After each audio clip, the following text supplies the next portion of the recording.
Hello everyone, Charles Watts here. Welcome back to Inside Arsenal this Sunday. I hope the weekend is going well wherever you're watching or listening to this around the world. And I'm pretty sure it will be, won't it? Because what a win that was for Arsenal yesterday at the London Stadium. What a week it's been. 3 games, 3 wins, 13 goals scored. Arsenal are on a bit of a roll. It's probably the first time you can really say that this season. Looking very, very good, putting teams to the sword. Hopefully that will continue as we head into December and up to Christmas. So we're going to talk about that game today, go over the big talking points from what was a really good, convincing Arsenal win. We'll look at what Mikel Arteta's had to say about the performance, about Bukayo Saka, about injuries. I'm going to talk about Bukayo Saka because I want to talk about Bukayo Saka because we are very, very lucky to be watching a player like that at the moment in front of our eyes week in, week out, because he is just an absolute superstar and he's ours. And how nice is it to say that? So this is going to be a video paying homage to the wonder that is Bukayo Saka in large parts. We're also going to go over the player ratings from last night, going to look at what you guys have been saying in relation to the win as well. So lots to get stuck into. What was just a really good day. It's turning into a fun place to visit, isn't it? The London Stadium. Who put the ball in the West Ham net? You know the rest of that song. And it's becoming quite familiar to hear echoing across the East London landscape at the moment. 6-0 last time, 5-2 this time, and this was an absolute cruise for Arsenal. Second half, took the foot off the gas and just let the players have some time off, which was quite nice to see. But yeah, that first half, scintillating stuff. Yes, it was a little bit disappointing in that little period where they conceded twice. One of them you can't really do too much when you get given a farcical free kick for what was a perfectly clean tackle, and then the guy goes and sticks it in the top corner. You can't really do too much with that. First goal, obviously, a little bit disappointing to concede. But aside from that, just a brilliant 45 minutes from Arsenal where they ripped West Ham apart. Bukayo Saka, sensational. Martin Odegaard, superb. West Ham just had absolutely no answer to it. It was Gabriel who got them off and running once again. Another header, different routine. I spoke about this in my ratings video I did last night after the game at the stadium. It was a different routine. Normally you see that cluster that Arsenal have at the back post, and Gabriel stays out of it. He stays more central. He certainly did in midweek for the goal he scored against Sporting. He stayed centrally. He let everyone else do their job, and then he sort of ran around and got to the back post and headed it in. This time he started right at the back of that cluster. Then he made the run first, got across to the near post. Everyone else did their jobs doing the blocking, and Gabriel was there to glance it in. Another brilliant set-piece delivery from Bukayo Saka. 1-0. Saka then set up Trossard for the second. Brilliant move, inviting Martin Odegaard. Obviously, then Saka wins a penalty, which looked like he was going to take. He didn't. He handed it to Martin Odegaard. He scores. Then Kai Havertz goes. What a ball by Leandro Trossard with his left foot, by the way, to send Kai Havertz through. He rolls it in 4-0. Then you had the 2 quickfire West Ham goals that just lifted the stadium a bit. Suddenly I was sitting next to Tom Canton. I'm sure you all know from the Gooner Talk.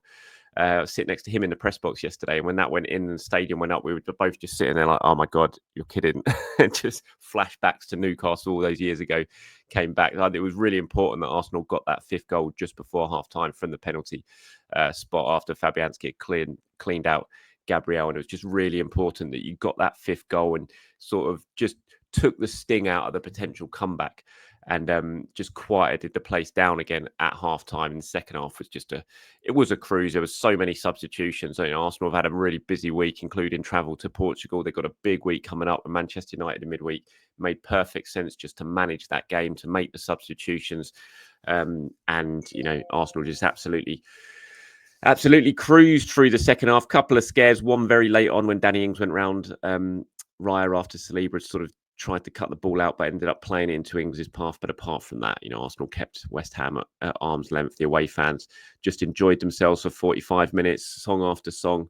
Not sure the West Ham fans enjoyed themselves too much, I have to say. But it was just a really, really convincing Arsenal win. And added to what's been a really brilliant week so far for Arsenal. You look at the stats there, comfortable for Arsenal, over 3xG. West Ham just 1.5. Arsenal more shots on target, 60% possession to 40. Just a dominant Arsenal performance. Okay, Bukayo Saka. I'm going to talk about Bukayo Saka now. Star boy. Just what a performance that was. That first 45 minutes, scintillating stuff. Absolutely scintillating. Tormented West Ham all night. 2 assists. Won a penalty, which Odegaard scored a penalty himself, all in the space of 45 minutes. He was just sensational, and he is just sensational. He's world class. The whole debate about world class, and I know everyone's got their own opinion on world class. There is Bukayo Saka's world class. There is. I don't understand how anyone could say he's not. You know what he does week in, week out, the consistency he hits, the numbers he hits. He would walk into pretty much any team in the world. Every team in the world would want him if he was available tomorrow. If he went to Real Madrid, Barcelona, Manchester City, Liverpool, the best clubs in the world, Bayern Munich, and he said, Bukayo Saka's available. Do you want him? Every single one of them would bite your hand off and take him like that. He's that good. He makes that much of an impact on the game.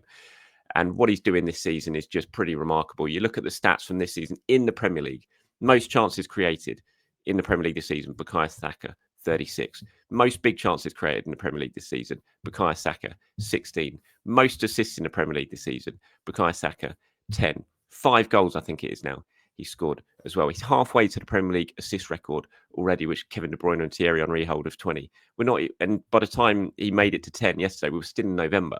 It's just absolutely remarkable. Only 2 players have scored and assisted in 4 different Premier League games this season. And that's Bukayo Saka and Mohamed Salah. Only 2 players have been directly involved in 15 plus Premier League goals this season. That's Bukayo Saka and Mohamed Salah. You know, the numbers are just unbelievable. What we're watching him do week in, week out is just so consistent. He just does it time after time. He just delivers week after week. I sense a different mentality in Saka this season as well. You know, I am the guy. You really sense that. You sense it by his celebrations, by his reactions to rival fans, by some of the goals he scores and the way he scores them. And then he just stands there like, yep, this is me. You just sense that he knows he is the difference. He knows he is the guy, and he is up there with the best players in the world right now. And I think you're seeing that sort of mentality on the pitch as well. And he's just an absolute joy. And not only is he just a joy of a footballer, he's just a joy of a guy as well. You know, no one can represent Arsenal better than Bukayo Saka. It's a privilege to watch him play week in, week out. It's been a privilege to watch him come up from a 17-year-old. You know, I was there in Germany when he scored his first Arsenal goal. I interviewed him after the game, and to see him from there to what he is now in the space of 5 years, it's just absolutely immense joy and privilege to watch him play. And he was brilliant last night, absolutely brilliant. He's loving football at the moment as well. He said, I'm so, for instance, in terms of what he's producing so far this season, he says, I'm so happy so far, but you know, I have to keep going. I can't get complacent. It's a long season. We're only in November, so I need to continue like this. And, you know, that's what he's all about as well. It's all about wanting to improve. He won't stand still, Bukayo Saka. He always wants to continue to improve, to be better than he is, to do better, to produce better numbers that he's producing right now, which is hard, but that's what he wants to do. That's just his mentality. It's been like that in anything that he's done. I remember interviewing his school teacher, his old PE teacher at school when he was a kid, coming through for a piece I did ahead of the World Cup a couple of years ago, and just hearing from him what he was like as in the school playground in terms of playing for in the school football team, and the demands he set and how much he just wanted to improve and be better and be the best he could be, but also be the best team player he could be. And you just see that in him now. You know, he's still just a kid at heart, playing football, playing the game he loves. Look at the smile on his face yesterday, you know, but I think he just loves silencing rival fans now. And that's when I talk about that mentality shift that I think we've seen from him a little bit this season, of that sort of arrogance that you need to be the best footballers. They've all got it. You know, Henry had it in spades. It was brilliant to watch. Ronaldo's obviously had it. And I know I'm talking about, you know, Saka's not at their sort of levels yet in terms of what they did. But you need that sort of arrogance, I think, to take you to the next level. And I think we're seeing that in Bukayo Saka now. He knows how good he is. He knows what he can produce. And he's loving it. And he's showing that in his personality now. And it's just, yeah, absolutely brilliant. Mikel speaking about it. Actually, before that was his response to the game. But just on Mikel... Oh, no, I didn't take it down. I was going to see what Mikel had said about Bukayo Saka, but I didn't take it down. He said, but on the first 30 minutes of the game yesterday, he said, I think it was spectacular. The quality, the understanding, the purpose. Now the boys played and competed. It was second to none. You score 3 great goals, take control of the game, score the 4th one, and then we could probably not maintain that level. We conceded a very sloppy goal, take the kickoff backwards, concede the free kick, 4-2, and suddenly it's game on. But after that, the 5th goal gives us a lot of composure and control in the second half. We could play a very different game that was much more suited for us and the game that we wanted to play. And on Bukayo Saka and his goal contributions, this is what Mikel said. He said, incredible, because it's the hardest thing to do in football. So a player that can deliver those moments and impact the scoreline in that way, you know, the value is tremendous. And even if the opponent knows it, he continues to do it. And that's big credit to him. I see some fans like from right, and I know it's social media, it's what people do, and you'll see rival fans saying, "Oh, he takes corners. That's why his assists are so much." So how big a part of modern football is corners now? What's the difference? Kevin De Bruyne, how many of his assists for Man City were from set pieces? Taking free kicks delivered perfectly onto the head of Erling Haaland and things like that. Corners are such a huge part of the game. If it was so easy to do, why is everyone else not getting the assists that Saka's getting from corners? Why is everyone else not putting those sort of deliveries in time and time again for people to attack and score? It's just dialed in. I mean, you look at this. You look at the one he sent in yesterday. Absolutely perfect for the plan. If he doesn't get that spot on, it doesn't matter that Gabriel makes that run to the near post, because if Saka doesn't get the corner to that exact spot, then it's a wasted run. But he does, and he does it time and time again. His delivery is so good from set pieces that it shouldn't be something that people scoff at and kind of ignore and just say, "Oh, that's why he's got so many assists." It should be something people celebrate. Arsenal are so lucky to have Rice and Saka, who can deliver those set pieces that they do time and time again into the perfect areas. It's a huge part of the game, absolutely huge part of the game. And it's brilliant that Arsenal have those players on their books who can produce those sort of deliveries. On the sort of injury issues, and we did see injury issues. Obviously, Gabriel went off at half-time yesterday. Kivior came on to replace him. There was no Thomas Partey. There was no Mikel Merino. Partey getting a muscle injury. He was at the stadium yesterday, though. Merino having a knee problem. Ricardo Calafiori coming off early in the second half as well. On all the injuries, this is what Mikel had to say. On Gabriel, he said it was related to the previous injury that he had in Lisbon, and obviously he did great to be part of it. But with the result and with the niggle that he's feeling, we decided to take him off. You would hope that is purely precautionary. 5-2 up at half-time. You've got a really key player who's been struggling with an issue. It's a good time to make a change and substitute him. It's probably a clever thing to do. I looked at Gabriel out on the pitch after the game, celebrating with UA fans. He looked fine. I would fully expect Gabriel to make it against Man United midweek. On Calafiori, who came off for about 55 minutes, I think it was, said, well, he's been with a few little niggles in the last few weeks. Obviously, he had a very serious knee injury as well, and he's doing really well, but we have to manage his minutes. Today, we had to do the same. Again, I sort of look at the way what they're doing with Calafiori at the moment, and I think that's key when they're talking about managing minutes. Zinchenko's in a good run of form at the moment. I thought he was very good against Sporting. I thought he was very good when he came on yesterday, so give him minutes. That means managing Calafiori, that's fine. It was interesting, actually, on this. Again, I was sitting next to Tom Canton, and we were sitting at half-time having a chat, and I noticed it. I saw the coaching staff come out of the tunnel and call in all of the substitutes after only about 5 minutes, which is weird. And obviously, the substitutes normally spend the whole half-time break out there warming up, doing their thing on the pitch, but all of them got called in after 5 minutes. And Mikel was asked about it afterwards, why he did it. And he said it was very important. We had an issue with Gabby. We had an issue with Ricky as well. We'd lost Thomas Partey and Mikel and Miles Lewis-Skelly, which was bad news. But I'm very happy about Jakub has to come in. He does really well. Alex was the same. Jorginho, I thought, was exceptional today. That's the level. Every 3 days we're playing. We need everybody at their best, and it's a good sign that the team can do that. Yeah, it was interesting seeing him call them all in like that. And we're saying to Thomas, he must really want them involved in that team talk. Obviously, Kivior was coming on, but I think he obviously wanted all the substitutes involved in that team talk because he knew that they were going to have a big part to play in the second half. He was already planning to replace a lot of players and make sure that they managed their loads. But yeah, in terms of what we're going to see, early signs in terms of Partey, I'm just not sure. The fact he was at the stadium, he was on the coach, he travelled, he did all of that. You can't imagine it's anything too bad. Fingers crossed it's not, because it'd be awful. He's been playing so well this season, got himself into such a good rhythm. If he suddenly got one of those muscle injuries that ends up keeping him out for 3-4 weeks, it'd be a real shame. But the fact he was there and he travelled and all of that, you would think, Arsenal are just making sure that they don't do anything silly when it comes to Thomas Partey and his fitness. Fingers crossed that is the case anyway. Not sure on Mikel Merino yet, but we'll wait and see. Mikel's speaking on Tuesday ahead of the Man United game. He's got his press conference on Tuesday at 1:30 at London Colney, so we'll see what he has to say then. He also said, by the way, that Saka was fine. Saka went off, obviously, in the second half, but Mikel did say he was fine after the game. So these are the player ratings that I've given for yesterday. Raya, I gave a 7. I bumped Timber up. The only change I made from yesterday, I gave Timber a 7, and then I was going home and I was thinking, what, Timber should have been an 8. I thought Timber was really good yet again. So I gave him an 8. That's the only change I've made. So Raya 7, Timber an 8, Saliba I gave a 7, Gabriel an 8, even though he was only on for 45 minutes. Obviously scored a goal, was excellent, and won the penalty. Calafiori gave a 6.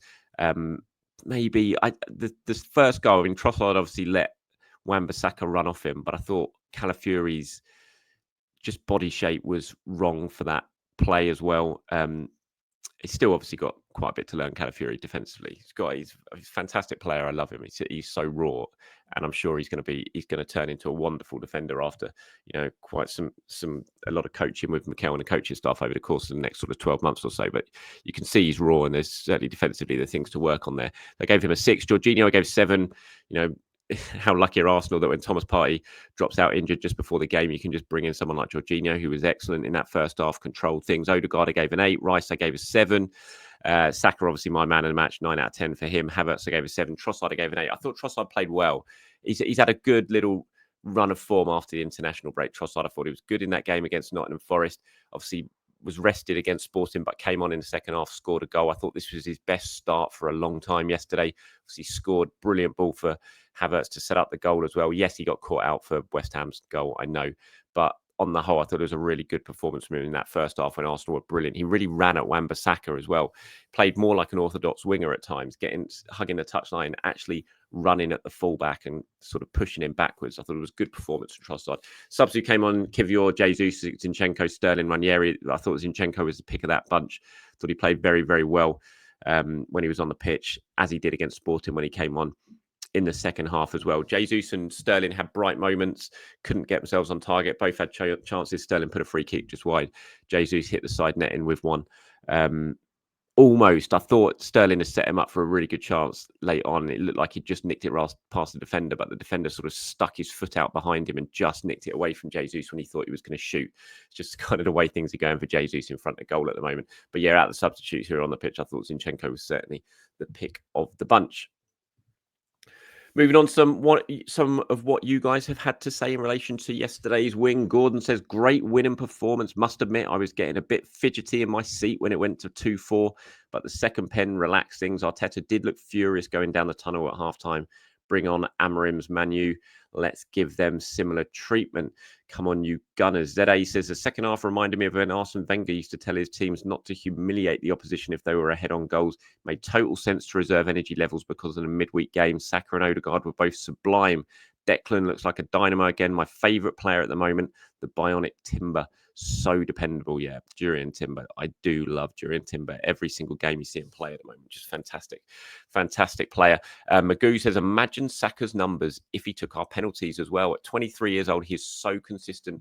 Superb player. Yes, absolutely. Surprised he gave away that penalty. I think that was obviously just because they wanted Odegaard to get up and running, get his first goal since coming back after the injury. Obviously, Saka won the penalty. I don't know if his foot was hurting or something, and he decided to give it up. But obviously took the second one himself, but easily could have taken that first and scored, but decided to give it to Martin Odegaard instead. Nostradamus says, even though we won and the first half was almost an advertisement for the Premier League, how was that a free kick? Talking about West Ham's second goal, Rice won the ball in front of the ref and the free kick was awarded. No way it's following through a dangerous play. Timber was hidden man of the match, brings energy, bounces off his teammates. Yeah, I don't understand how that's a free kick. There was an incident in the second half. A West Ham player flew through an Arsenal player, but cleanly won the ball. And Anthony Taylor saw it and just waved play on, said no, clean tackle. And I turned to Tom Cannon and I was like, how is that different to what Rice did? Rice right in front of Taylor. Yes, it was. He launched himself in, but it was just a clean tackle. He won the ball. It was just a really good, aggressive tackle right in front of Taylor. I do not understand how that's a free kick, and I cannot get my head around how that is one thing. And then what we saw in the second half when a West Ham player did exactly the same thing was not given as a free kick. It's just pure inconsistency. I don't understand it. Fortunately, it didn't lead to anything in terms of a comeback, but really frustrating that was given a free kick. Greyhound One Racing says, Zinchenko available all over the pitch, very underrated. Mad to even think about getting rid of him. We looked a lot better down the left when he came on. Pleased for him. Chicken Dippers says, telling you now, Charles, this is when we go on a run, just like last year. I want a City win today at Liverpool, but I'll take a draw. All we can do is win our games. Can we just give Raya a salute for that pass to Rice that split West Ham apart? Yeah, brilliant from Raya. Did enjoy that. Love seeing that. Seen about once every game now he's doing something like that. David Raya, just fantastic, fantastic goalkeeper. Of course, there is, as Chicken Dipper says, a big game at Anfield now that we can sit back and watch a little bit later on today. Manchester City versus Liverpool at Anfield. Liverpool 6 points ahead of Arsenal now. Arsenal moved ahead of Man City with that win yesterday. A draw, they stay second. depending on what Chelsea do, obviously, and would be 7 points behind Liverpool. I'm still of the opinion, I think, that a draw is a result that I want, but I don't think I would be too upset if Manchester City won this game. And that gap to Liverpool remained at 6 points. So we shall see. It's nice to be able to sit back and watch it, safe in the knowledge that Arsenal have got 3 points tucked away, 5 goals scored, and have had a very, very good week. And we can just focus on Manchester United on Wednesday. That's it from me, everyone. Thank you for watching. Thank you for listening. Do enjoy the game later. Do enjoy the rest of your weekend. Be back tomorrow in the morning to do it all over again. Until then, speak soon. Bye-bye.